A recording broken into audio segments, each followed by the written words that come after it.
One topic I want to make clear before we move on is the distinction between a class and a variable. A class is a blueprint for creating objects. I can use the new keyword with the gradebook class, and that creates a gradebook object for me in memory, and that gradebook can hold a list of grades. I can also use a class to define the type of a variable, because in C# every variable needs a type, and a class defines a particular type. We'll see other categories of types in this course. A class is just one way to create a type. But when I use a class to type a variable, it's because I want to remember some specific object when I'm inside of a method. I want to remember the gradebook so that I can add grades to that specific object and eventually ask it to compute some statistical results. You can think of the variable as a storage location that points to a specific object. Let's make that concept a little more concrete using the debugger.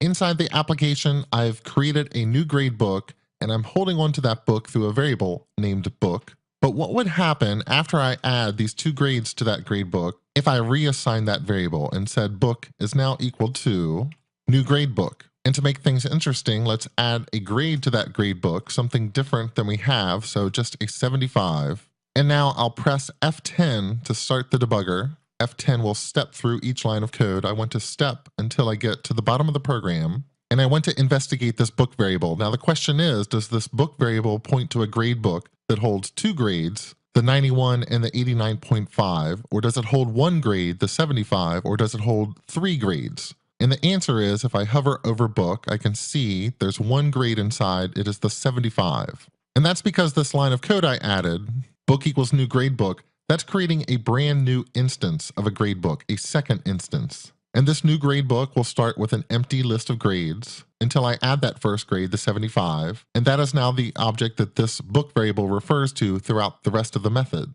And the lesson is that when I declare a variable of type gradebook, that variable isn't stuck referring to a single object throughout its lifetime. That's why it is a variable. I can take the variable and point it to any gradebook object that I have available, and then I can invoke methods and do other interesting things with that variable. And in this program now, I've created two separate gradebook instances, but by the time I reach this line of code, I only have access to the second instance. I don't have any variables that refer to that first gradebook that I created. There's no way to get back to that, and it's become garbage. That's what we call objects that are no longer being used by the program. And the Common Language Runtime is smart enough to periodically scan through memory and figure out which objects are garbage. The CLR can then clean those objects up and free up memory so that we have more space for other objects. This is just like cleaning up a hard drive by removing files that you no longer need. You remove files and make space for new files that you're going to use. But what happens if I want access to two different gradebooks? Well, that's when I would need two different variables. So let's call this variable book2. And since this is a new variable, I'm going to need to properly declare that variable and provide a type. So book2 is a variable of type gradebook. And now let me right click on the bottom of this program and say run to cursor. That's another easy way to get the debugger just to run to a specific point in your code.